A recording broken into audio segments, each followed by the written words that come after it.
Salut tout le monde! J'espère que vous allez bien. Je suis trop contente de vous retrouver aujourd'hui pour un nouveau format. Alors, c'est un format plutôt talk aujourd'hui. On va venir discuter ensemble. Et donc, je vais vous raconter un témoignage. En vrai, comment j'en suis arrivée là. Comment Dieu m'a amenée à aller jusqu'en Belgique. Et comment je me suis retrouvée ici aujourd'hui devant une caméra à vous parler. Donc je pense que c'est une bonne vidéo un peu récap de cette dernière saison de ma vie. Un peu présentation de pourquoi je suis là, de pourquoi j'ai décidé de me lancer sur YouTube et de, oui, clairement pourquoi on en est là aujourd'hui. Donc voilà, j'aimerais commencer par prier.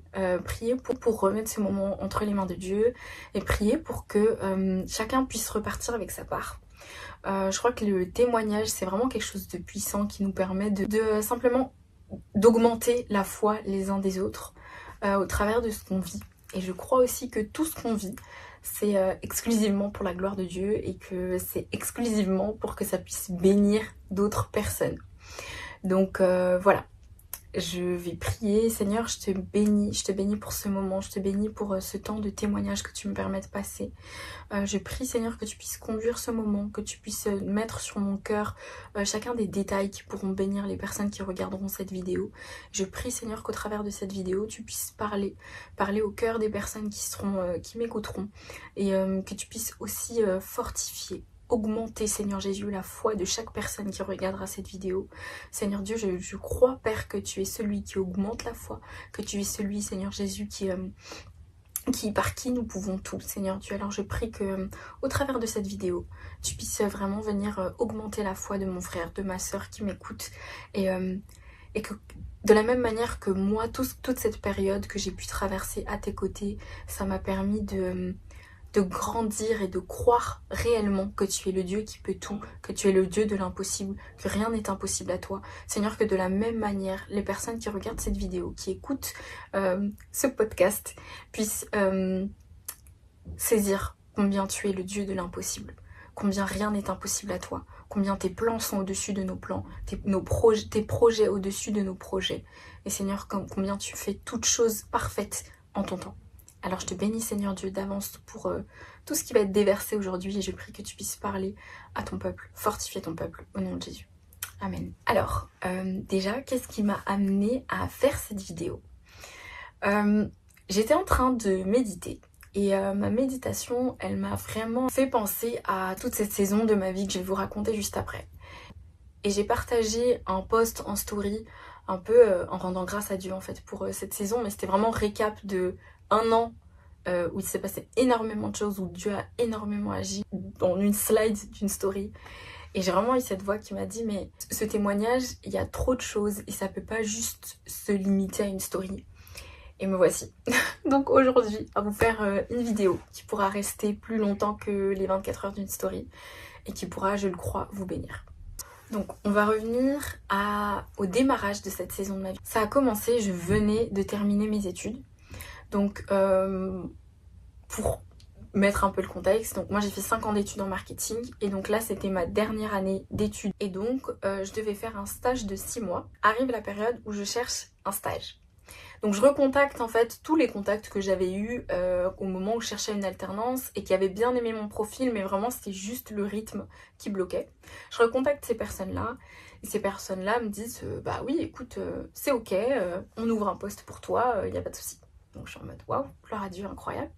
Mais à côté je commence quand même je continue quand même à chercher d'autres stages en me disant on sait jamais. Puisque les RH prenaient du temps, je me suis dit on sait jamais, sécurise le truc, postule à plusieurs endroits et puis voilà. Et donc je commence à postuler un peu partout et pour la première fois de ma vie j'ai ce truc de je suis prise partout. La difficulté c'est pas d'avoir des retours, mais la difficulté c'est vraiment faire un choix. En sachant que j'avais vraiment ce truc de je veux impliquer Dieu dans mon choix et je veux pas aller toute seule quelque part. Et donc pendant cette période où je suis en train de chercher des stages, je tombe sur un stage à Londres. Le stage, il y a vraiment une voix qui me dit postule à ce stage. Donc je postule à cette offre en priant, en disant écoute Seigneur, je sais pas pourquoi tu me demandes de postuler à cette offre-là, mais je postule. Donc il faut savoir que je me voyais pas du tout aller à l'étranger, puisque vraiment l'objectif c'était projet professionnel tout droit. Je trouve une entreprise qui me plaît, dans le secteur qui me plaît, je reste en CDI dedans, et voilà, mon avenir est tout tracé. Donc voilà, Londres c'était pas forcément un choix pour moi, même si c'est une ville qui est géniale. Et donc ils me prennent, sauf que le souci c'est que ils me payent pas assez. Comme vous savez, Londres c'est une ville très très très très très chère. Et sauf qu'ils me payaient pas assez bien. Ils me payaient pas du tout assez bien, j'avais pas assez pour vivre. Donc ce que je fais, c'est que je dis Seigneur, qu'est-ce que je fais Parce que les finances c'est pas une limite. Je savais que Dieu était le Dieu de mes finances et que s'il avait fallu qu'il pourvoie financièrement pour que je puisse aller à Londres, il l'aurait fait. Mais du coup, j'étais vraiment juste en mode, Seigneur, là je commence à avoir plein de oui partout. Une à l'étranger, donc à Londres, et plein d'autres en France. Je commence aussi à avoir des deadlines, puisque les entreprises me disaient, t'as jusque telle date pour pouvoir nous faire une réponse, nous donner une réponse. Et donc, j'étais en mode, Seigneur, qu'est-ce que je fais? Où est-ce que je vais? À qui je dis oui? À qui je dis non? J'avais déjà fait un premier tri, mais là, j'étais en mode... Londres, il me donnait 3 jours, un truc comme ça pour répondre. Et j'étais en mode, Seigneur, montre-moi où je vais. Et pour la première fois, j'ai vraiment ce truc où j'entends pas la voix de Dieu. J'ai l'impression que Dieu me répond pas. Et je me souviens... Je me souviens de cette scène où j'étais dans ma voiture, j'étais en train de chialer toutes les larmes de mon corps parce que j'étais en mode mais Seigneur, réponds-moi en fait, j'ai vraiment envie d'aller là où toi tu veux que j'aille, donc dis-moi, réponds-moi, parle-moi. Et donc Dieu ne me répond pas dans cette période-là. Et donc je rentre chez moi et je finis par dire à Dieu, écoute Seigneur, tu me donnes pas de réponse, moi financièrement de toute façon c'est pas possible, donc je vais leur proposer de m'augmenter. Je vais leur demander de m'augmenter. S'ils me disent oui, c'est que tu veux que j'aille là-bas. Et s'ils me disent non, bah juste, c'est que ma belle, c'est pas là-bas. Donc je leur envoie un mail. Je leur dis, écoutez, je suis ravie. C'est incroyable que vous m'ayez accepté. Malheureusement, au niveau du salaire et des finances, ça va pas suivre. Donc, est-ce que ce serait possible pour vous de m'augmenter? Ils m'ont clairement répondu, bon courage pour ta recherche de stage. Je dis, bon, ok. Y a pas de... Ils ont pris aucune pincette, mais au moins, c'était une réponse claire de « c'est pas là-bas que tu dois aller ». Donc j'étais aussi contente de me dire « ok, c'est une porte qui se ferme et j'ai toutes les autres encore à faire un choix parmi toutes les autres qui étaient là, quoi, toutes les autres propositions encore ». Donc entre-temps, j'ai aussi une offre en Belgique qui s'ouvre à moi. Donc une offre qui est juste superbe en termes d'entreprise, en termes de salaire, hyper cool. Mais c'était en Belgique. Et en fait, ce que Dieu a fait, c'est que Londres, c'était pas la destination finale, mais ça a vraiment ouvert mon esprit à l'étranger. Parce que moi, dans ma tête, comme je vous ai dit, c'était ligne droite. Et vraiment, le fait d'avoir eu cette opportunité à Londres, mis à part que j'étais en mode, Seigneur, est-ce que tu veux que j'aille là-bas? Bah, je me suis un peu projetée, parce que bah, Londres, c'est une super chouette ville. Et je me disais, bah, en fait, j'avais pas pensé à l'étranger, mais ça pourrait être vraiment cool. Et donc ça a vraiment ouvert mon esprit à l'option de l'étranger. Et donc il y a cette offre-là en Belgique, dans une entreprise qui me plaît énormément, sur un poste qui me plaît énormément, mais c'était la Belgique. Et donc je suis en mode, ok, si c'est juste moi, je me dis, la Belgique ça me hype pas trop, parce que j'avais vraiment cette vision de, purée, la Belgique c'est la France de Wish. Sorry mes Belges. Pardon mes Belges. Et donc j'ai ce truc de, tu vas t'ennuyer, tu vas vraiment être seule et ça vaut peut-être pas le coup, tu vois, autant être dans un stage où je suis mieux payée, parce que j'étais mieux payée dans les offres de stage qui étaient en France, où derrière ça t'ouvre des opportunités pour travailler directement dans le pays que tu veux et voilà, et c'est plus simple quoi. Mais je disais, écoute Seigneur, apparemment on se parle pas, apparemment tu ne me parles pas. Mais j'étais une forceuse. En fait, si vous voyez les gens qui ne veulent pas vous parler, mais vous venez vous toquer encore. C'était moi. C'était moi la grosse forceuse 2.0. Je disais, bon Seigneur, apparemment on se parle pas. Mais j'ai vraiment envie de savoir, est-ce que c'est la Belgique? Est-ce que c'est ailleurs? Parce qu'encore une fois, j'avais plein d'autres propositions et d'autres offres en France qui me plaisaient vraiment. Et notamment, pardon, j'ai oublié de vous dire, une des offres qui était celle pour laquelle j'avais quitté ma première école. Donc voilà. Et donc je dis, écoute Seigneur, je sais qu'on se parle pas. Apparemment on se parle pas. Mais s'il te plaît, j'ai besoin d'une réponse. Et donc dans ce temps de prière, Dieu me dit je t'y attends. Et donc je suis hyper hypée, je suis en mode purée c'est bon, on se reparle et tout, trop bien, merci Seigneur, tu me reparles et tout, j'étais trop contente. Et j'ai dit ok trop bien, tu me réponds, mais tu m'attends où? Tu m'attends où? C'est bien on se parle mais tu m'attends où? Et il me met à cœur vraiment la Belgique. Donc ce jour-là je suis dans la joie de ce que j'ai eu une réponse de Dieu. Et en même temps, je suis en mode, j'ai vraiment envie d'être sûre si je décide de quitter famille, amis, église, tout, service, pour pouvoir aller dans un autre pays que je connais pas, où je connais personne et où j'ai un petit peu l'inquiétude de me dire je vais m'ennuyer et je vais être très seule. Je veux que ce soit, je vais être sûre que ça vienne de toi, quoi. Et donc, je vais dormir en me disant, purée, Dieu va me mettre un petit rêve bien doux et tout. Pas de rêve, pas de rêve. Mais je me réveille et en fait à ce moment-là j'avais l'habitude de chaque matin, donc je prenais ma Bible, je priais pour que le Saint-Esprit m'inspire un verset et je méditais dessus avant de commencer ma journée. Et donc Dieu m'emmène dans sa parole, dans les évangiles, et c'est le moment où Pierre parle avec Jésus et Pierre demande à Jésus combien de fois je dois pardonner mon frère et Jésus lui répond 70 fois, 7 fois.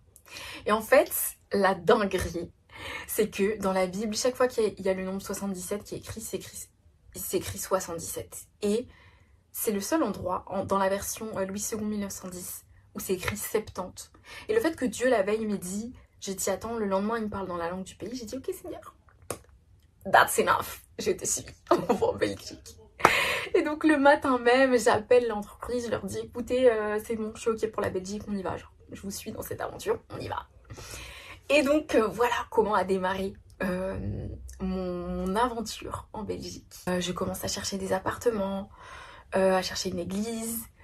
Et donc dans tout ce processus, Dieu pourvoit encore. C'est pour ça que je vous dis vraiment, en fait l'obéissance c'est vraiment la porte ouverte pour que Dieu puisse agir et bénir et que sa main puisse être là dans chacune des étapes du projet.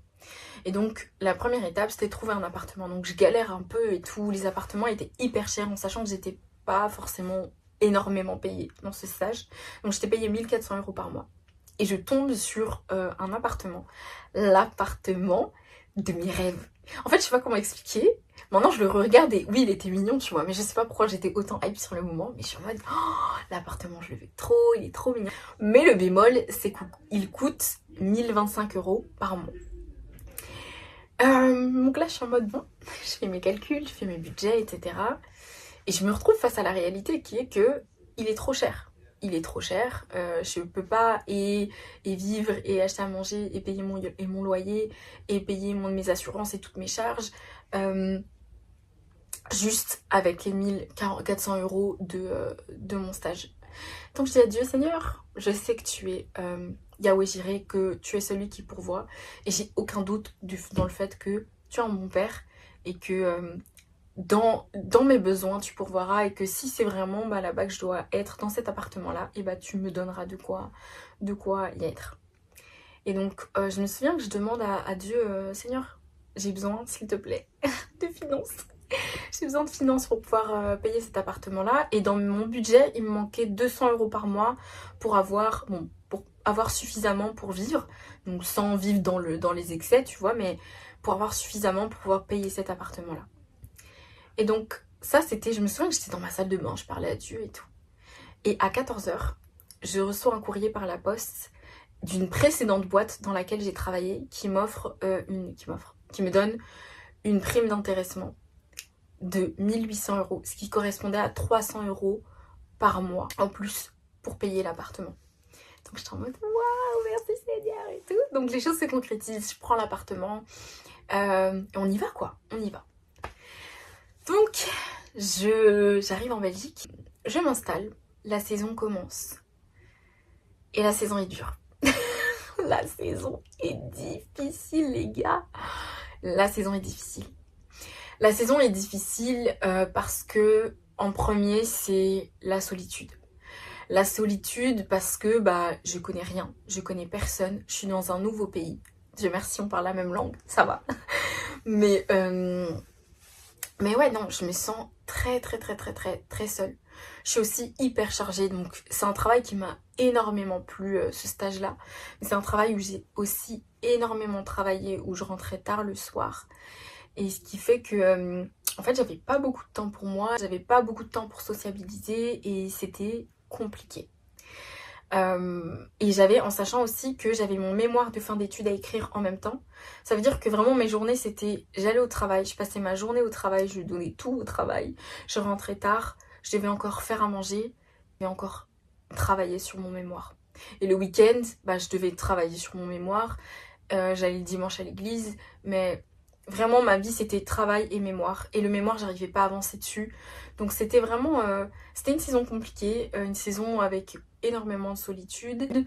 J'ai aussi eu des amitiés qui comptaient énormément pour moi, où je me suis pas forcément sentie soutenue par mes amis qui étaient mes amis les plus proches. Mais donc voilà, donc je me sens vraiment seule. Les personnes qui étaient là autour de moi ne sont plus là. Et je me retrouve vraiment seule. Dieu merci, avec ma famille, vraiment Dieu bénisse ma famille. Vraiment qui a été là pendant toute cette saison de ma vie et qui m'a énormément fait du bien. Et Dieu était là aussi, tous les soirs je venais à lui, je pleurais, j'étais dans les larmes et chaque matin il me redonnait de la force pour y aller, il me redonnait une joie, on ne sait pas d'où elle sortait pour y aller et c'était juste incroyable. Ce qu'il faut savoir aussi c'est que j'étais énormément attaquée, en premier lieu avec l'appartement. En fait je pouvais pas m'enfermer de l'intérieur. Ce qui fait que, et ma propriétaire était une propriétaire en carton, qui me disait oui mais c'est l'été, mais du coup on peut pas changer la serrure, etc. Et ce qui fait que tous les soirs je dormais avec la porte ouverte. Pendant des mois j'ai dormi comme ça avec la porte ouverte, où je mettais juste une chaise derrière la porte en me disant si quelqu'un ouvre chez moi, au moins j'espère que j'entends la chaise, tu vois. Mais donc ouais non c'était compliqué et déjà je vivais dans la peur et l'inquiétude chaque fois que j'étais chez moi parce que je savais que je pouvais pas m'enfermer à clé et qu'à tout moment quelqu'un pouvait rentrer chez moi tout simplement, et même pendant la nuit, que pendant que je dormais quelqu'un pouvait rentrer chez moi. Donc je vivais dans la peur constante, dans l'angoisse constante, je faisais énormément de cauchemars. Et de cauchemars où on venait me cambrioler chez moi pendant que je dormais, de cauchemars où il y a des personnes qui rentraient dans mon appartement. J'ai eu aussi énormément d'attaques, dont une en particulier qui m'a marquée, où il y avait un esprit en fait dans mon appartement. Donc vraiment genre une saison compliquée entre la solitude, entre l'angoisse et la peur constante dans l'appartement, entre eux aussi l'angoisse liée au fait de ne pas avancer sur mon mémoire et de voir la date limite qui arrivait, mais en même temps j'étais trop mal, et en même temps des amitiés qui se brisent, s'il vous plaît, s'il vous plaît. Mais vraiment, dans cette saison, j'ai vraiment vu la main de Dieu, la fidélité de Dieu qui chaque soir venait m'attraper, me relever et qui était celui qui écoutait chacune de mes larmes, chacun de mes pleurs, qui me venait m'écouter, me pleurer sur les mêmes choses chaque jour et qui continuait d'être là et de me dire je suis là, je suis ta force, appuie-toi sur moi. Et c'est vraiment dans cette saison que j'ai compris que en fait on peut s'appuyer que sur Dieu. On peut pas s'appuyer sur les hommes, et je pense que ça aussi c'est une des choses qui a fait que j'ai aussi beaucoup souffert des ruptures amicales dont je vous ai parlé. C'est que je pense que j'attendais le soutien d'amis, un soutien que j'aurais pu avoir que de Dieu, tout simplement.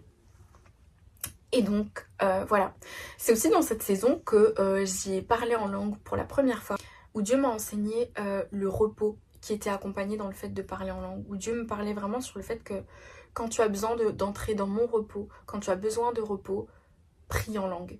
Et j'en ai vraiment vu l'efficacité de chaque fois que j'avais besoin de repos, j'avais besoin d'entrer dans le repos de Dieu. Alors je prie en langue et je sentais vraiment jusque physiquement les forces qui m'étaient redonnées. Et donc voilà, donc j'ai avancé pendant 6 mois, mon stage a duré 6 mois, pendant 6 mois c'était plus ou moins comme ça, avec évidemment des moments de joie, vraiment des moments de paix, surtout quand j'appelais ma famille, des moments de paix, des moments de joie quand j'étais au téléphone avec ma famille, qui a vraiment été d'un soutien incomparable dans cette saison. J'ai rencontré aussi de très belles personnes qui ont été comme ma famille aussi en Belgique, et voilà. Et donc je passe plus ou moins mes 6 mois comme ça. Et à la fin, arrive la fin des 6 mois, où moi j'étais en mode, franchement, faisons simplement nos valises, rentrons chez nous.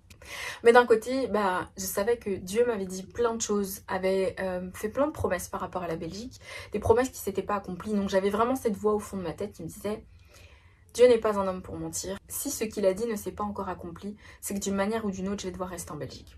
Mais je mettais cette voix au fond de ma tête. Et donc, dans cette saison-là, un peu de ma vie, j'ai le pasteur donc, de l'église dans laquelle je priais à ce moment-là, qui me dit, écoute, j'ai une parole pour toi. À chaque fois, on te demande, enfin tout le monde me demandait, alors, est-ce que tu vas rester et tout, est-ce que tu restes en Belgique, c'est comment, tu vois. Et à chaque fois, je disais, bah on verra. Si Dieu veut que je reste en Belgique, alors je resterai en Belgique, et sinon, bah je rentrerai chez moi, quoi. Mais on verra, je sais pas. Et le pasteur me dit, mais tu sais que tu dis je sais pas à chaque fois, mais si tu cherches pas de nouveau travail, si tu cherches pas de nouvel appartement, mais en vrai tu sais comment ça va se finir, tu sais que tu vas rentrer chez toi. Enfin, je veux dire, Dieu est Dieu, mais si moi je fais pas ma part, bah je connais l'issue en fait. Je pouvais pas, c'était me mentir à moi-même et mentir quelque part aux autres que de leur dire bah si Dieu le veut, on verra, en fonction des plans de Dieu, on verra. Et au final, moi je fais pas ma part, donc si je fais pas ma part, je sais comment ça va se terminer. Et donc, après ça, je rentre chez moi et je dis à Dieu, écoute Seigneur, ok, ok, je veux bien rester parce que tu sais que je te suis, je veux bien rester parce que peu importe ce que tu me demanderas, mon désir le plus profond, au-delà de comment je me sens, au-delà de ce qui peut me manquer, bah, enfin, quand je dis ce qui peut me manquer, c'est bah, le manque de ma famille, de mes amis, etc. Au-delà de tout ça, mon désir premier, ce qui fait battre mon cœur, c'est de faire ta volonté. Donc la première chose que je veux faire, c'est de faire ta volonté. Et donc je dis à Dieu, si tu veux que je reste en Belgique, je resterai en Belgique. Mais là, dans la saison dans laquelle j'étais, je me sentais vraiment pas en capacité d'ajouter, en plus de toute la charge mentale que j'avais, de rechercher un travail et d'ajouter en plus de devoir postuler un peu partout, me mettre la pression sur purée, j'ai pas beaucoup de temps pour trouver un travail, etc. Déjà, j'avais toute l'organisation du déménagement, du départ.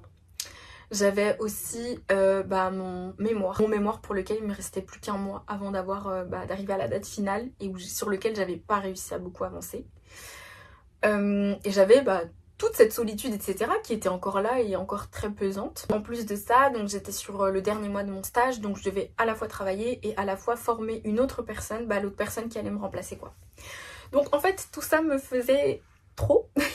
Et j'étais en mode, Seigneur, je pourrais pas en plus de tout ça rajouter une recherche de travail en m'impliquant vraiment, en mettant toute mon énergie dedans, quoi. Donc je dis ça à Dieu en lui disant, je ferai ma part. Ma part, je la ferai, mettre à jour mon CV, postuler, etc. Parce que bon, reconnaissons qu'on doit faire notre part. Ma part, c'était de postuler, tu vois.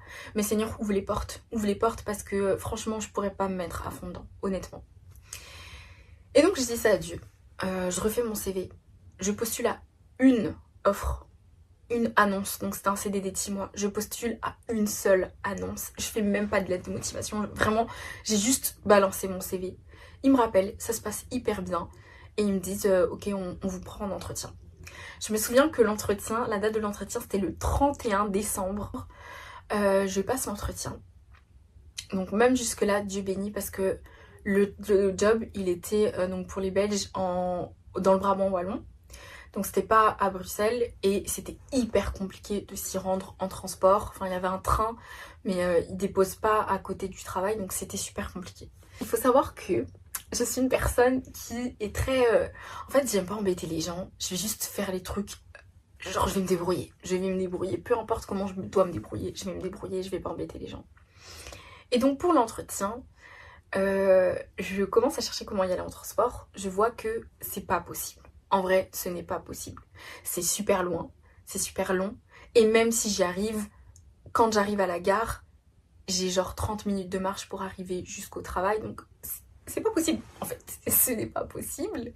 Et même si je voulais prendre un Uber de la gare jusqu'au bureau, c'était pas possible parce qu'il n'y avait pas d'Uber. Il n'y a pas d'Uber là-bas. Ni de train, ni de taxi, ni rien. Donc je suis en mode ok, bon non mais sinon je prends Uber de chez moi jusque là-bas, mais je vois que le Uber il coûte genre 80 €, enfin hyper cher, de l'argent que j'ai pas. Et je suis en mode, bon bah, qu'est-ce qu'on fait, Seigneur? Et Saint-Esprit me dit, mais Maëlle, demande de l'aide. J'étais en mode, non mais c'est bon, je vais me dérouiller, c'est pas grave, même si je dois prendre un vélo. En plus, j'étais ridicule, parce que j'étais en mode, oui, au pire, je prends un vélo, machin, je me débrouille, machin, je vais pas embêter les gens et tout. Vraiment, le Saint-Esprit me regardait comme ça. Quand t'auras fini. Et donc du coup, je finis par demander à quelqu'un donc de me déposer là-bas. Et même là-dedans, Dieu bénit, tu vois, Dieu dispose le cœur de la personne pour que la personne puisse me déposer jusqu'au lieu de l'entretien. L'entretien se passe merveilleusement bien. L'entretien se passe très très bien.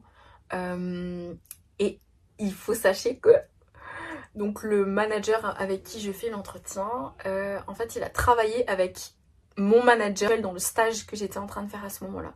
Donc en fait, ça facilite vraiment les choses puisque il l'a appelé, il lui a demandé écoute, est-ce que Lisa elle est bien? Est-ce que je peux la prendre? Est-ce qu'elle est bien? Il lui dit oui et le truc était plié. En vrai, le truc était plié. Dernière chose auquel je pense, merci Saint-Esprit, c'est que dans le job, il fallait parler anglais. Et donc vous connaissez dans les entretiens quand il faut parler anglais, il y a toujours une partie can we switch in English please et tout. Et donc moi ça faisait super longtemps que j'avais pas parlé anglais et je parle bien anglais, je me débrouille assez bien en anglais. Mais ça faisait quand même longtemps que j'avais pas parlé anglais, donc il fallait un peu qu'on me remette un peu d'huile dans le moteur. Le week-end juste avant mon entretien, je vais à l'église. Et à l'église, il y a des gens qui parlent anglais. Je sais plus d'où ils venaient, de l'Est, de l'Europe de l'Est. Mais ils parlaient que anglais en fait. Et il faut savoir que l'église était placée, enfin c'était pas du tout dans le centre de Bruxelles.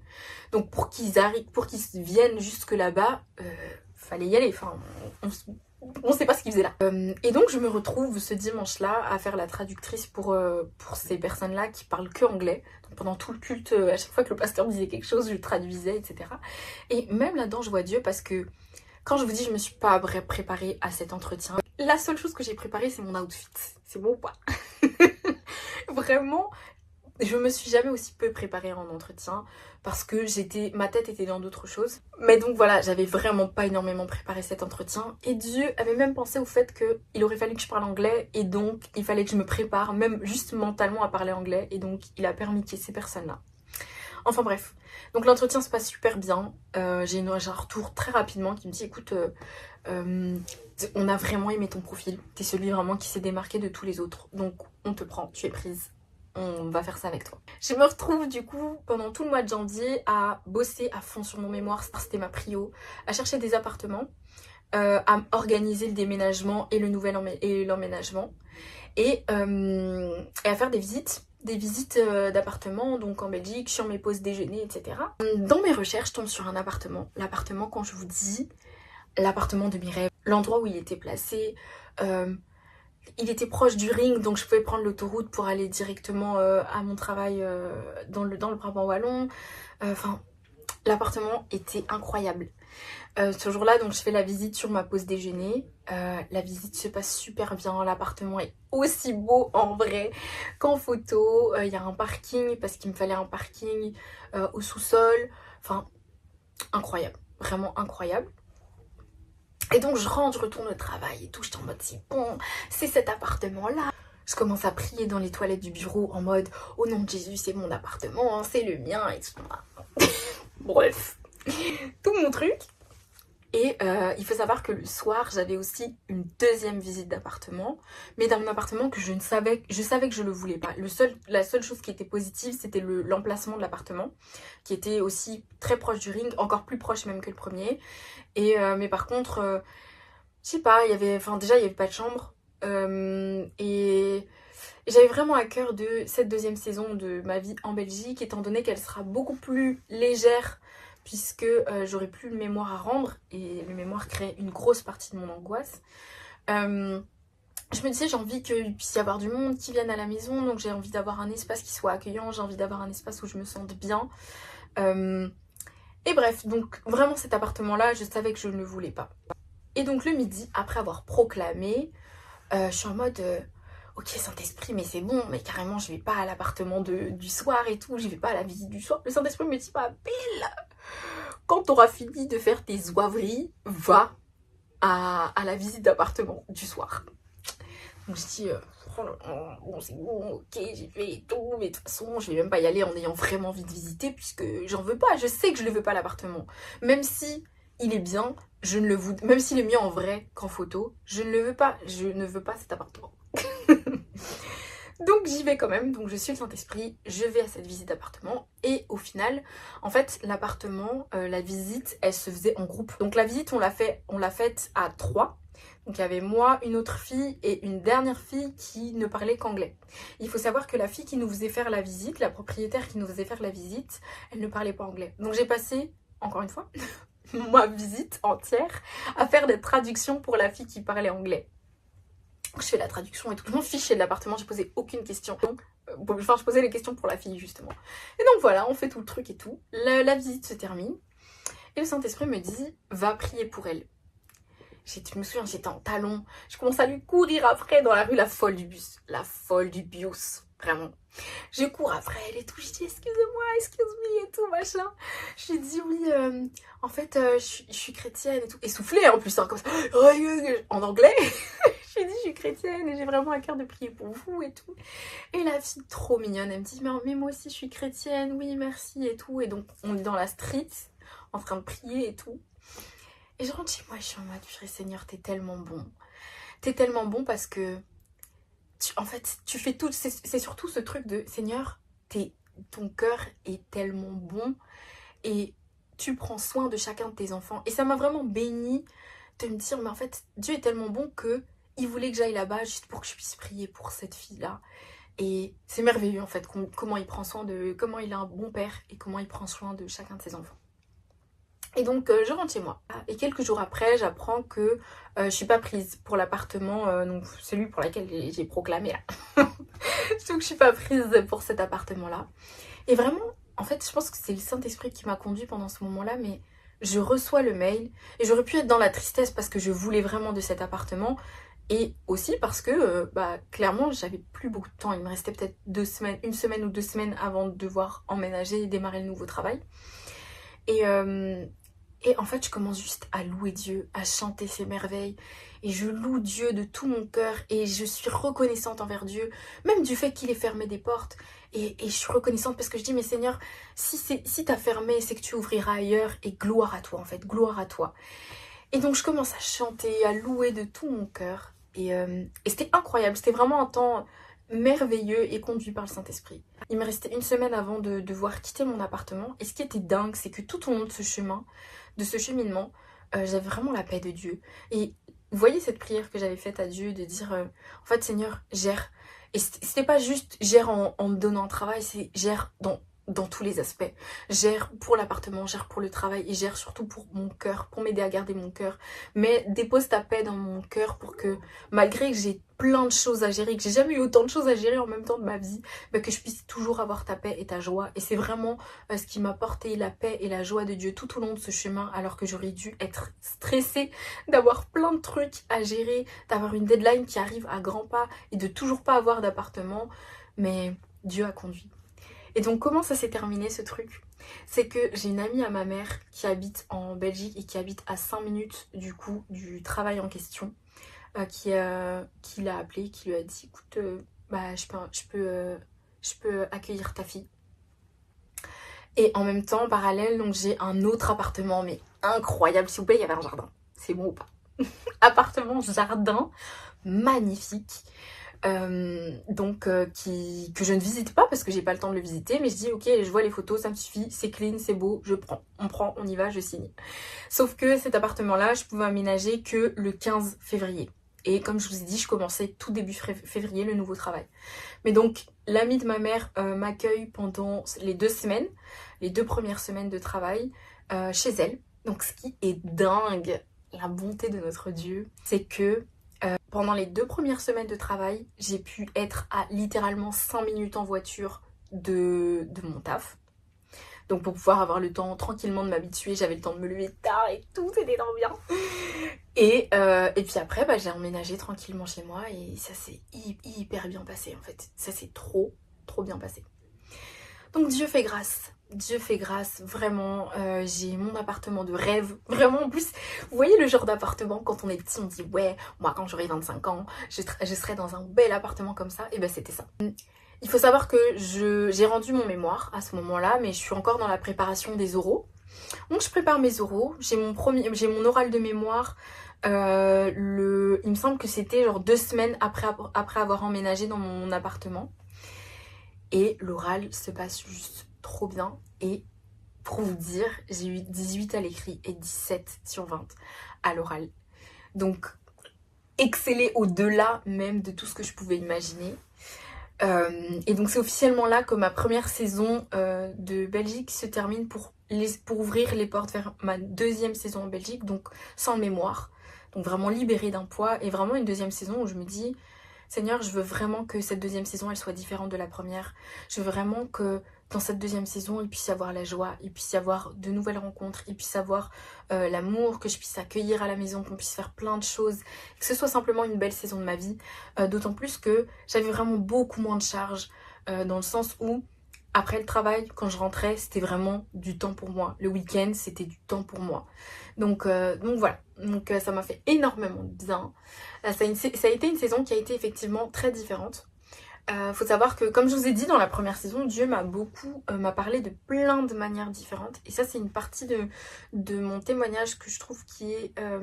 sur lequel le Saint-Esprit m'a vraiment mis la lumière ce jour-là, comme je vous ai dit au tout début de la vidéo, où je méditais, où le Saint-Esprit me parlait par rapport à cette vidéo. C'est que non seulement ce témoignage, c'est la main de Dieu et c'est combien Dieu a été fidèle et bon envers moi, et combien il a pourvu, et combien aussi il m'a relevé à chaque étape, et combien il m'a soutenu à chaque étape. Mais c'est aussi un témoignage du fait que vraiment Dieu parle, Dieu parle. Dieu parle, Dieu veut nous parler, Dieu désire encore plus que nous-mêmes qu'on puisse entendre sa voix et Dieu nous parle. Il y a vraiment ce verset de la Bible qui dit que Dieu parle tantôt d'une manière, tantôt d'une autre, mais l'on n'y prend point garde. Et c'est vraiment ça en fait. Et c'est vraiment aussi un des encouragements que je veux vous donner au travers de ce témoignage, c'est que Dieu vous parle. Toi qui te dis, oui, Dieu ne me parle pas, j'ai l'impression de ne pas entendre la voix de Dieu, Dieu ne me parle pas, Dieu te parle. C'est juste que vraiment, on n'y prend point garde. Et vraiment, tout au long de cette saison en Belgique, et c'est de toute cette année que j'ai passée en Belgique, Dieu m'a parlé tantôt d'une manière, tantôt d'une autre. Il m'a parlé dans mes pensées, il m'a parlé dans des songes, il m'a parlé au travers d'autres personnes, il m'a parlé aussi au travers de prophéties sur ma vie, au travers de prophètes. Il m'a vraiment énormément parlé de plein de manières différentes. Donc voilà. Donc une nouvelle saison de la Belgique s'ouvre sur ma vie. Une saison qui est plus légère, mais où il y a toujours cette solitude qui me pèse énormément. Énormément parce que, comme je vous ai dit, amicalement, c'est compliqué. Malgré tout, je rencontre plein de nouvelles personnes, des personnes merveilleuses qui sont encore mes amies aujourd'hui. Et donc, je fais mon petit chemin. Je fais mon petit chemin en Belgique, je rencontre des personnes merveilleuses. Comme je vous ai dit, on fait plein de choses chez moi aussi. J'invite du monde à la maison. Et oui, non, vraiment une saison où Dieu est là, où Dieu me fortifie, où Dieu m'entoure, où Dieu m'inonde de son amour au travers des autres. Et donc voilà. Tout ça m'amène à la fin des 6 mois, puisque la deuxième saison en Belgique durait également 6 mois. Donc à la fin des 6 mois, mon travail me propose un CDI. Et j'ai vraiment ce truc de... Ok, genre, ça s'est mieux passé que la première, mais j'ai toujours ma famille qui me manque, j'ai toujours mon service qui me manque, j'ai toujours plein de choses qui me manquent en France. Et mon âme n'était pas dans la paix. Et j'avais vraiment ce truc de... Seigneur, si tu veux que j'y reste encore, je le ferai parce que je te suis et je te suivrai toujours. Mais mon âme vraiment n'était pas dans la paix, mon âme était tiraillée vraiment en mode... Si tu me demandes, je te suivrai, mais franchement, j'ai pas envie en fait, non, enough. Enough. Et vraiment, j'étais dans ce temps de prière où je pleurais à Dieu en mode Seigneur, s'il te plaît, réponds-moi, dis-moi si je dois encore rester, si tu veux que je reste, je te suivrai. Et vraiment dans cette démarche d'abandon à Dieu. Et le Saint-Esprit me dit mais en fait c'est pas forcé. C'est pas forcé. Tu peux juste décider de rentrer en France. Et c'est pas forcé. Et ça m'a tellement fait du bien. Et ça m'a tellement rappelé aussi que souvent on se dit mais oui, ma volonté c'est forcément pas la volonté de Dieu. Mais en fait parfois Dieu il est ok. Dieu nous laisse le choix. Ou Dieu est ok aussi avec, avec ce que nous on a envie de faire. Et dans cette saison aussi, Dieu m'a beaucoup enseigné sur le fait de prendre soin de mon âme. Parce que j'étais beaucoup une fille qui était en mode... mon âme ressentait des choses, j'étais dans la tristesse, dans plein de choses, et j'étais en mode, bon, on met ça sur le côté, on avance en fait. Avance, on n'a pas le temps de calculer des chouineries, on avance. Enfin, en tout cas, mes chouineries, et on avance. Et donc, je calculais pas mon âme. Et ce qui m'amenait à des situations, en tout cas en Belgique, où des fois, je pleurais, mais vraiment d'une tristesse où je me disais, mais en fait, comme si mon âme se déchargeait à la croix, mais d'une charge que j'avais pas conscience de porter parce que je ne prenais pas le temps d'écouter mon âme. Et comme vous savez, moi je sers auprès des enfants. Et vraiment ce jour-là, le Saint-Esprit m'a dit, tu dois prendre soin de ton âme. Et ton âme, c'est comme un petit enfant. Pas dans le sens où l'âme c'est comme un petit enfant, mais dans le sens où pour moi, il savait que c'était la manière dont ça allait le plus me parler. Il me dit, ton âme c'est comme un petit enfant, tu vois comment tu prends soin des enfants, tu vois tout l'amour que tu leur donnes, tu vois toute l'attention que tu leur donnes, parce que c'est vraiment quelque chose qui me tient à cœur de pas juste traiter les enfants comme on les laisse de côté, c'est bon, c'est les petits, voilà, on les calcule pas, mais vraiment de leur donner toute mon attention. Et donc cette même attention, ce même amour que tu donnes aux enfants, donne-le aussi à ton âme. Et waouh, ça a vraiment été pour moi bénissant. Et ça a vraiment été aussi le démarrage d'une nouvelle manière de prendre soin de mon âme. Une manière vraiment d'être à l'écoute de mon âme. De pas juste, quand je ressens certaines choses, juste passer dessus, mais de prendre le temps. Et ça veut pas dire se laisser contrôler par son âme, c'est un juste milieu à trouver. Parce qu'on marche pas par l'âme, on marche par l'esprit. Mais donc on marche pas, quand je dis par l'âme, c'est par nos émotions et tout ce qu'on ressent, et vraiment juste se laisser entraîner par un flot d'émotions. Non, mais c'est prendre le temps aussi de dire, ok mon âme, je reconnais, je sens que tu fais partie de moi, on est corps, âme, esprit, donc tu fais partie de moi, donc je veux aussi te considérer. Là tu ressens de la tristesse, et c'est aussi l'occasion de venir prendre la parole de Dieu et dire, ok, voilà, proclamer ce que Dieu dit, et que mon esprit puisse parler à mon âme, et puis mon esprit puisse avoir l'autorité aussi sur mon âme, pour pouvoir lui dire, écoute, là tu es triste, là je prends soin de toi, là tu es triste, là c'est le moment, peut-être d'aller prendre soin de moi, je sais pas, d'aller prendre un rendez-vous, je sais pas, de prendre soin de moi, ou peut-être que là c'est le temps de, ok mon âme, là t'es triste, t'es dans la tristesse, mais tu peux pas rester là-dedans, et je vais juste proclamer la vérité de Dieu, et tu vas être relevé quoi. Donc voilà. Voilà ce que vraiment le Saint-Esprit m'a inspiré aussi au travers de ça. Et donc, ça a été la saison pour moi de rentrer en France suite à tout ça.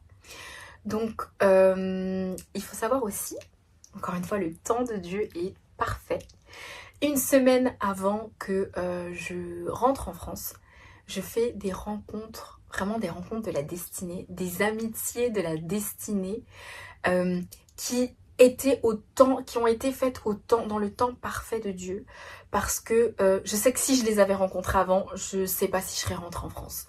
Peut-être que ça aurait été ma raison de ne plus vivre la solitude de la Belgique, et donc ça aurait été ma raison de rester en Belgique et de continuer en Belgique, de signer ce CDI en Belgique. Et donc Dieu sait ce qu'il fait, il a permis que je les rencontre une semaine avant de partir, donc une semaine avant de... Non, c'est pas une semaine, mais en tout cas très proche avant de partir, je les rencontre. Une rencontre vraiment qui est orchestrée par Dieu, du début à la fin, et où vraiment il y a l'amour de Dieu en fait dans cette relation-là, dans ces relations-là, où il y a vraiment l'amour de Dieu. Donc en même temps, moi je déménage, je rentre à Paris. Je rentre à Paris et le retour est quand même compliqué. Parce que oui, ma famille me manquait, oui, mon service me manquait, oui, il y a plein de choses qui me manquaient. Mais j'avais aussi ce truc de... déjà, tu rentres après avoir vécu 1 an toute seule, tu retournes chez tes parents. Donc ça, déjà, il fallait se réadapter à ne pas être chez soi.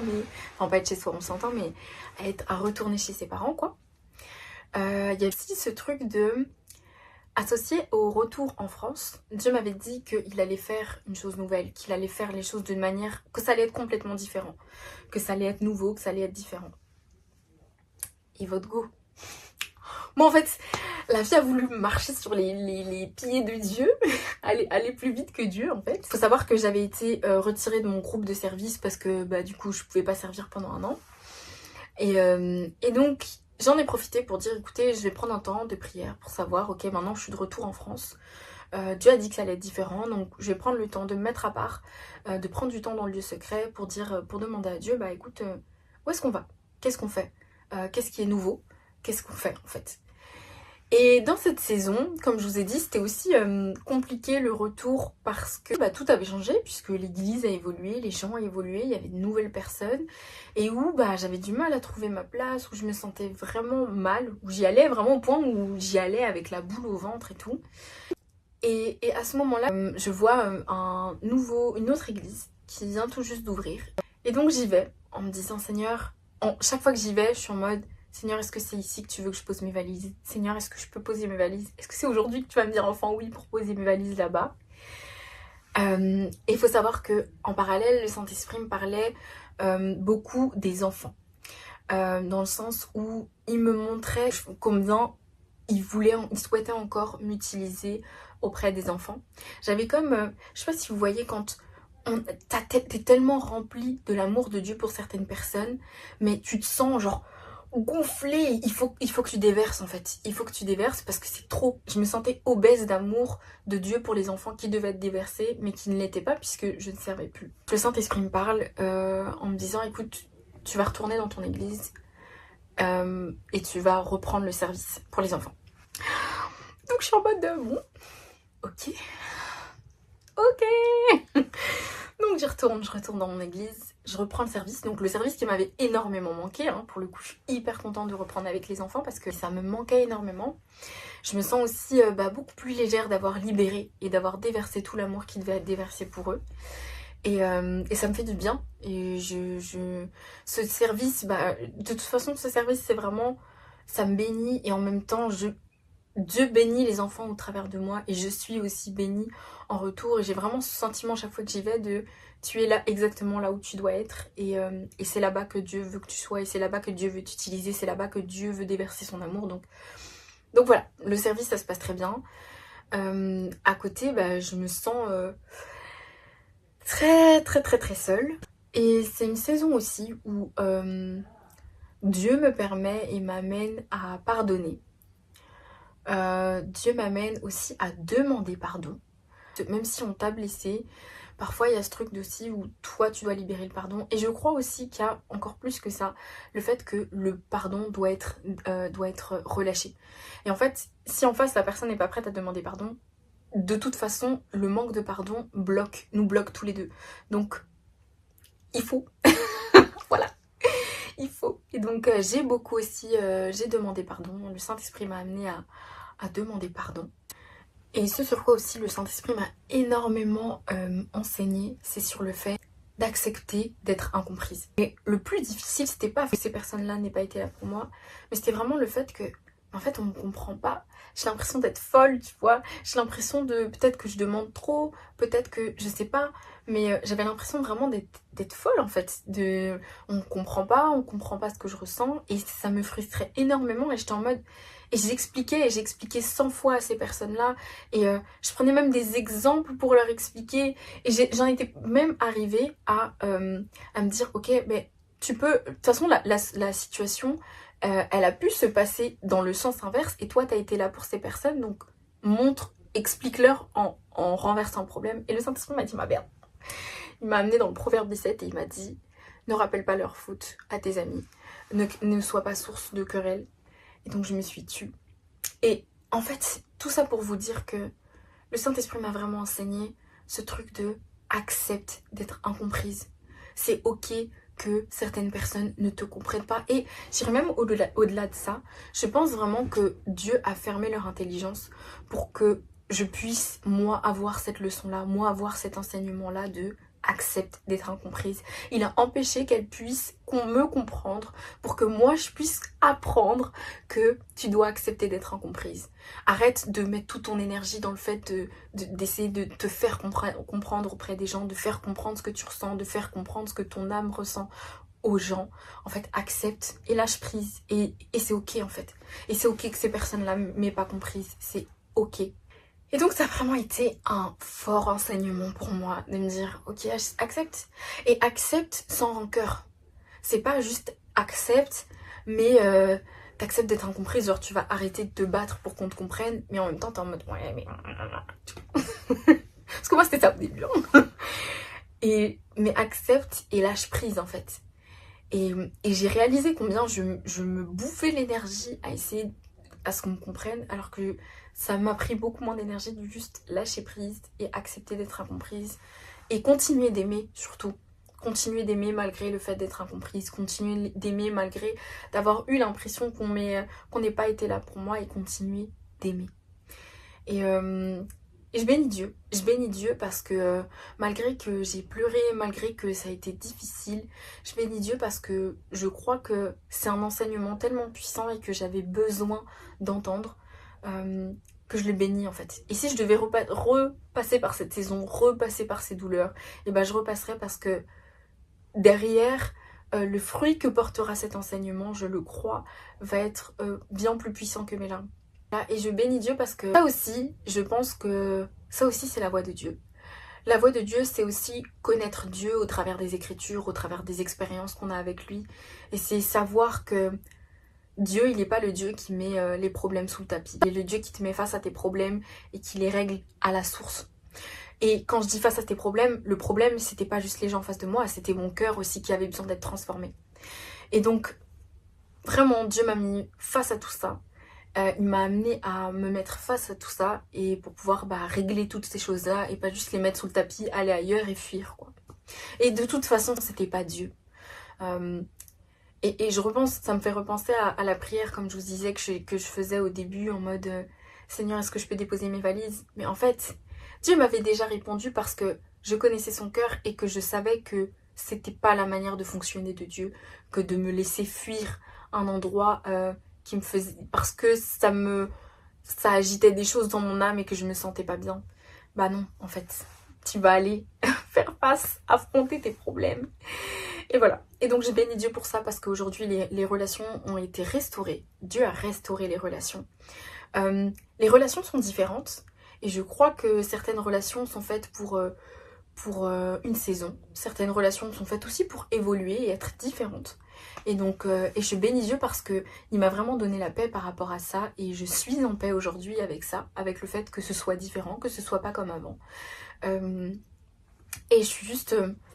je marche, j'avance avec Dieu et je le laisse simplement continuer de m'enseigner et continuer de me faire grandir avec les personnes qu'il placera autour de moi ou qu'il a déjà placées autour de moi, mais de la manière dont il a prévu qu'on puisse avancer ensemble. Et aussi, donc une grosse partie du témoignage que j'ai oublié de raconter, mais attendez, ce que Dieu a fait aussi d'extraordinaire, c'est que, donc comme je vous ai dit, ils m'ont proposé un CDI, donc j'ai fini par le refuser, parce que Dieu m'a mis la paix avec ce choix-là. Mais il fallait que moi je puisse faire la passation pendant une période. Sauf que moi j'avais géré mes finances pour payer mes impôts en France. Petite partie pour mes Français.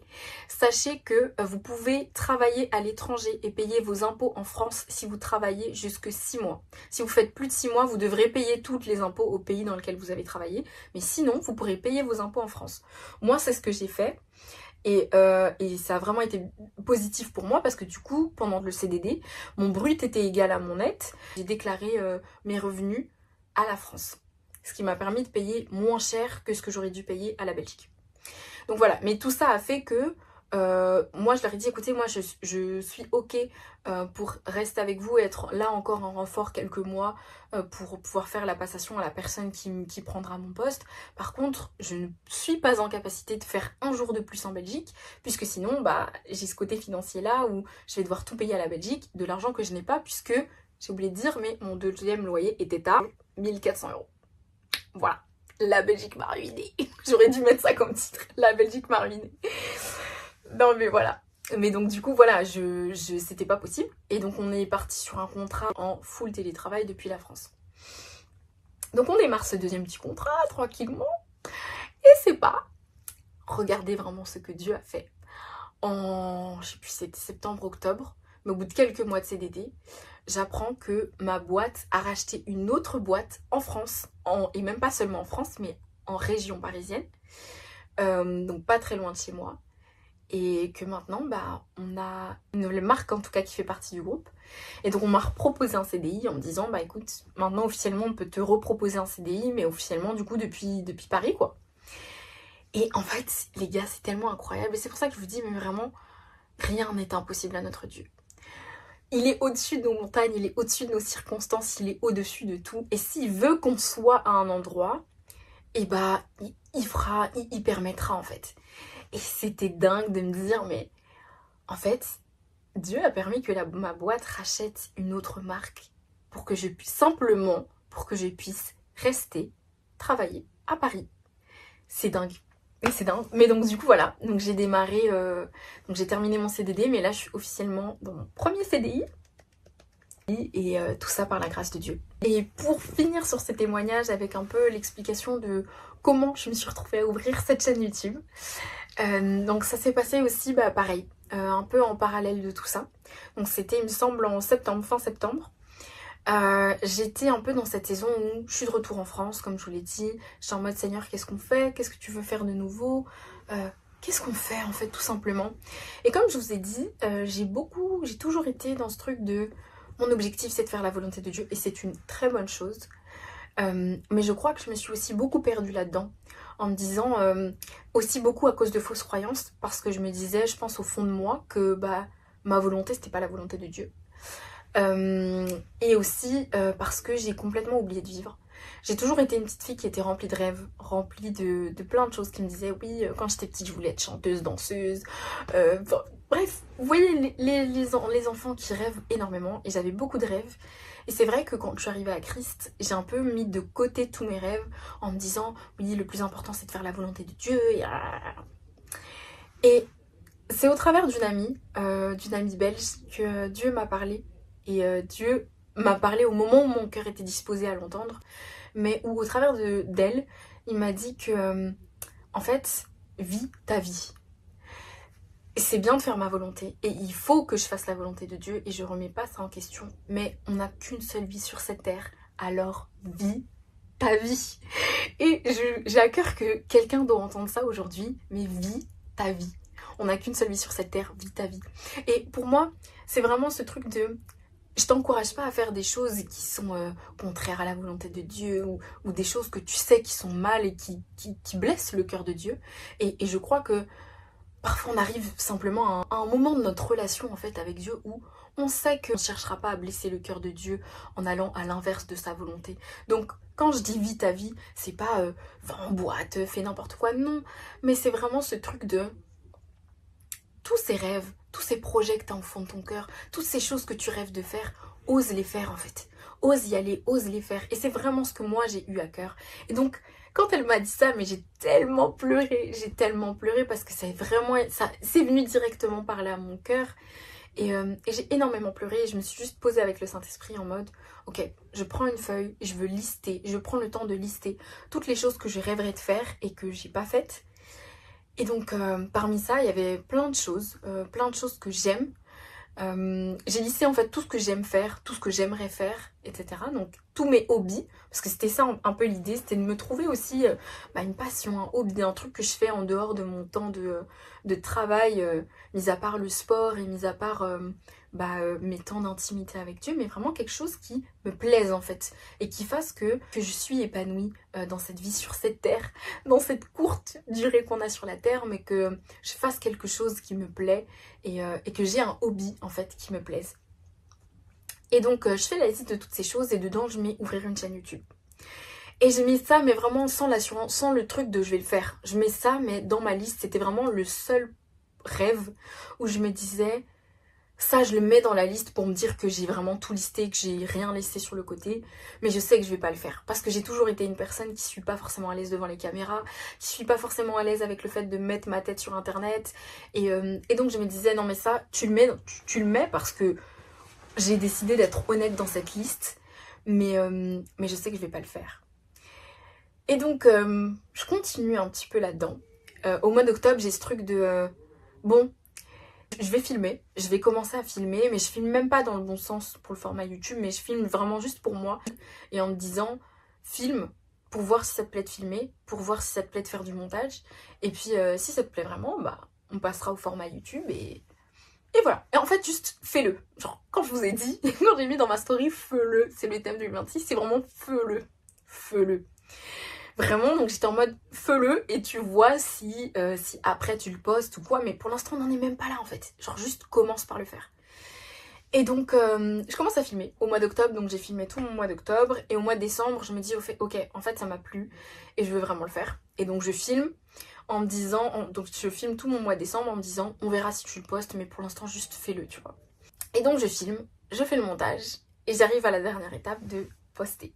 Et je me retrouve à me dire, en fait j'ai envie de le faire. En fait aussi Dieu me parle par rapport à ce projet en me montrant combien, tu vois, t'as mis tes rêves de côté en me disant ah oui je veux faire la volonté de Dieu et tout. Mais en fait ma volonté elle est aussi dans les choses que je mets sur ton cœur et qui sont tes rêves. Les rêves que j'ai mis sur ton cœur, bah ils viennent aussi de moi et c'est pas deux choses opposées de faire tes rêves, faire ce qui te plaît et faire la volonté de Dieu. C'est pas obligatoirement opposé. Et donc, et je vois là maintenant aujourd'hui cette chaîne YouTube combien bah moi je m'épanouis à filmer, je m'épanouis à faire du montage, je m'épanouis à être créative dans les visuels que je propose, etc. Et même dans les setups. Et si vous voyez le setup là, vous êtes sur des boîtes de chaussures. Mais oui, je m'épanouis en fait à faire tout ça. Et ça me donne une raison aussi d'être encore plus heureuse dans ce chemin, ce cheminement que j'ai sur cette terre. Et en même temps, je vois que Dieu peut l'utiliser pour bénir. Et donc, ce n'est pas incompatible. Et je rends grâce à Dieu. Je rends grâce à Dieu parce que aujourd'hui, je suis vraiment épanouie. Et c'est vraiment un projet qui me rend heureuse et qui me permet d'être épanouie. Et qui, j'ai l'impression, vous bénit aussi. En tout cas, je vous remercie vraiment pour tous les premiers retours. Ça me fait trop plaisir.